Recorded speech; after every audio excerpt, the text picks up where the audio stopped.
فاسألوا أهل الذكر إن كنتم لا تعلمون۔ السلام علیکم ورحمۃ اللہ وبرکاتہ۔ میں ہوں آپ کا میزبان حافظ محمد دانش۔ محترم سامعین ناظرین، آپ کے سوالات کے جوابات کے لیے ہمارے ساتھ موجود ہیں بٹلہ ہاؤس سے شاہ مسجد کے امام و خطیب مفتی احمد بن محمد ارشد خان صاحب۔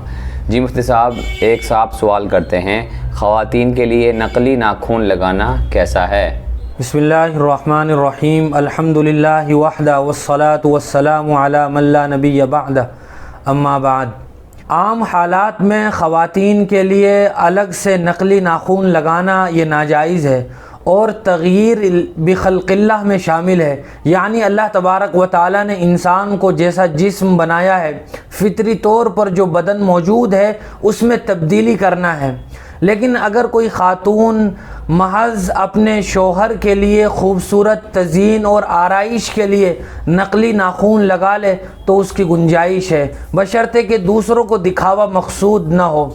اور اگر ان ناخن پر پالش لگائی ہے تو یاد رکھنا چاہیے کہ جب وضو اور غسل کرے گی تو ان نقلی ناخن کو نکالنا ہوگا۔ اور اگر کسی خاتون نے اپنے اصلی ناخنوں پر نیل پالش لگوائی ہے، اگر وہ نیل پالش ایسی ہے کہ جس کی تہ نہیں جمتی، لگانے کے بعد وہ ختم ہو جاتی ہے اور وضو اور غسل کرتے ہوئے پانی ناخنوں تک اچھی طرح پہنچ جاتا ہے، تب تو وہ پالش وضو اور غسل کے لیے رکاوٹ نہیں ہوگی۔ لیکن اگر کوئی نیل پالش ایسی ہے کہ اس کو لگانے کے بعد ناخن پر اس کی تہ جم جاتی ہے اور پرتیں جم جاتی ہیں، جس کی وجہ سے وضو اور غسل کرتے ہوئے پانی کے پہنچنے میں رکاوٹ ہے، تو پھر کسی نہ کسی طرح وہ نیل پالش کی تہ کو اور اس کی پرت کو نکالنا پڑے گا، خواہ وہ کسی کیمیکل کے ذریعے نکالنا پڑے یا کوئی دوسرے طریقے سے نکالنا پڑے۔ محمد شاکر کوثر گدوال کامنٹ باکس میں معلوم کرتے ہیں، نماز جنازہ کے بعد دعا کرنا کیسا ہے؟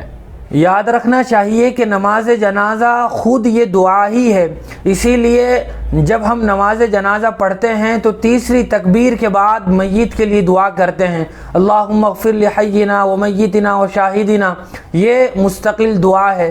لہذا نماز جنازہ کے بعد الگ سے میت کے لیے دعا کرنا یہ صحیح نہیں ہے، بلکہ نہ تو یہ صحابہ اکرام سے ثابت ہے، نہ تابعین سے، طبی تابعین سے، بزرگان دین سے یہ ثابت نہیں ہے، اور علماء امت کا یہی توارث چلا آ رہا ہے کہ وہ نماز جنازہ کے بعد الگ سے دعا نہیں کرتے ہیں۔ لہٰذا طریقہ یہی ہے کہ نماز جنازہ کے بعد الگ سے دعا نہیں کی جائے گی، اور اگر کوئی کرتا ہے تو یہ بدعت ہوگا۔ معاذ خان کامنٹ باکس میں معلوم کرتے ہیں، قرآن مجید کی تلاوت کے دوران اذان ہو جائے تو اذان کا جواب دیں گے یا تلاوت جاری رکھیں گے؟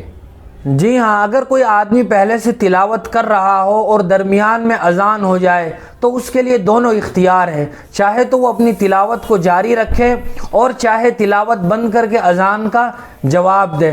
افضل اور مستحب طریقہ یہی ہے کہ قرآن مجید کی تلاوت بند کر کے وہ اذان کا جواب دے، کیونکہ تلاوت بعد میں بھی کی جا سکتی ہے لیکن اذان کا جواب پھر بعد میں نہیں دیا جا سکتا ہے۔ اور اگر ابھی تلاوت شروع نہ کی ہو اور اذان ہو جائے تو بھی افضل طریقہ یہی ہوگا کہ پہلے اذان کا جواب دے دو پھر اپنی تلاوت شروع کرو۔ اور اگر محلے میں کئی مسجدیں ہوں اور کئی مسجدوں میں اذان ہوتی ہو تو ہمارا جس مسجد میں نماز پڑھنے کا ارادہ ہو اس مسجد کے اذان کا جواب دے کر ہم فارغ ہو جائیں تو پھر دوسری مسجدوں میں بھی اذانیں ہوتی رہیں تو اسی مسجد کی اذان کا جواب دینا ہمارے لیے کافی ہو جائے گا۔ انہی صاحب کا دوسرا سوال ہے، کیا جھینگا کھانا جائز ہے؟ جھینگے کے کھانے کا مسئلہ یہ ایک ایسا مسئلہ ہے جو علماء کے درمیان مختلف فی ہے، یعنی جو علماء یہ کہتے ہیں کہ جھینگا یہ مچھلی کی ہی ایک نوع اور قسم ہے، وہ تو کہتے ہیں کہ جس طرح پھر مچھلی کھانا جائز ہے تو جھینگا کھانا بھی جائز ہوگا۔ بعض علماء یہ کہتے ہیں کہ یہ جو جھینگا ہوتا ہے یہ مچھلی کی قسم نہیں ہے، لہٰذا وہ کہتے ہیں کہ جھینگے کا کھانا جائز نہیں ہوگا۔ چونکہ علماء کے درمیان اختلاف ہو گیا، اسی اختلاف کی وجہ سے مسئلے میں خفت اور نرمی پیدا ہو گئی، اس لیے علماء نے نتیجے کے طور پر یہ بات ذکر کی ہے کہ اگر کوئی کھانا چاہے تو کھا سکتا ہے، جائز ہے، البتہ بہتر اور احتیاط کا تقاضا یہی ہے کہ اس کو بھی نہ کھایا جائے۔ فراہیم عبداللہ معلوم کرتے ہیں چھپکلی کو مارنا کیسا ہے؟ جی ہاں، چھپکلی ایک موذی جانور ہے، اس کو مارنا جائز ہے، اور حدیث شریف میں حضور اکرم صلی اللہ علیہ وسلم کی طرف سے نہ صرف ہدایت موجود ہے بلکہ حکم ہے کہ اگر چھپکلی ملے تو اسے مار دیا جائے۔ اگر کوئی آدمی پہلی ہی ضرب میں اسے مار دیتا ہے تو زیادہ ثواب ملے گا، 2 ضربوں میں مارتا ہے تو اس سے کم ثواب ملے گا، اور 3 ضربوں میں مارتا ہے تو یہ اس سے بھی کم ثواب ملے گا، لہٰذا چھپکلی کو مارنا بالکل جائز ہے۔ زید انصاری کمنٹ باکس میں معلوم کرتے ہیں کعبہ کے نقش والی مصلی یعنی جانماز پر نماز پڑھنا اور بیٹھنا کیسا ہے؟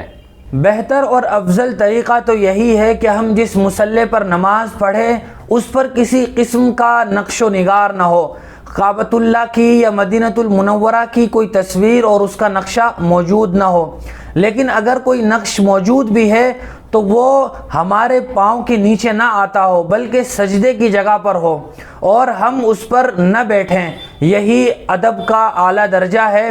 اور اگر وہ ہمارے پاؤں کے نیچے آتا ہے یا یہ کہ ہم اس نقش پر بیٹھ جاتے ہیں تو اس سے ایک قسم کی اہانت اور توہین کا پہلو نکلتا ہے، لہٰذا احتیاط کا تقاضا یہی ہے کہ مصلی کو بالکل نقش سے پاک رکھا جائے، اور اگر نقش ہے تو وہ سجدے کی جگہ ہو، پاؤں اور بیٹھنے کی جگہ نہ ہو۔ عدیل الزماں مکرانہ صاحب کا سوال ہے، مسلمان بچوں کا دیوالی کے دنوں میں پٹاخے جلانا اور پھوڑنا کیسا ہے؟ حضور اکرم صلی اللہ علیہ وسلم کا ارشاد ہے، من حسن اسلام المرء ترکہ ما لا یعنی، کہ انسان کی اسلام کی خوبصورتی یہ ہے کہ وہ لا یعنی اور فضول باتوں سے اپنے آپ کو بچا کر رکھے۔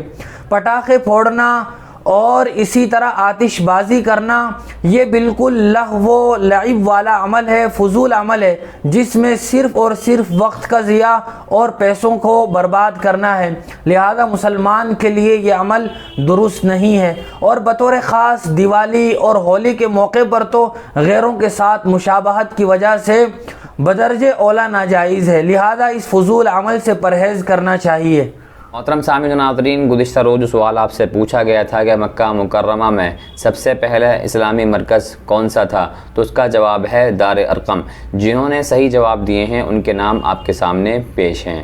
ریحان بن محمد نسیم اختر ممبئی، معین الاسلام راشد انور بن محمد مجاہد، سفیان احمد آبادی، ارشد علی بٹلہ ہاؤس، فراہیم حسینی، محمد علی بنگال، محمد شاکر کوثر۔ اور آج کا سوال آپ کے لیے یہ ہے کہ جب مکہ والوں نے آپ صلی اللہ علیہ وسلم کا اور مسلمانوں کا بائیکاٹ کر دیا تھا تو آپ کو کہاں مقیم ہونا پڑا تھا؟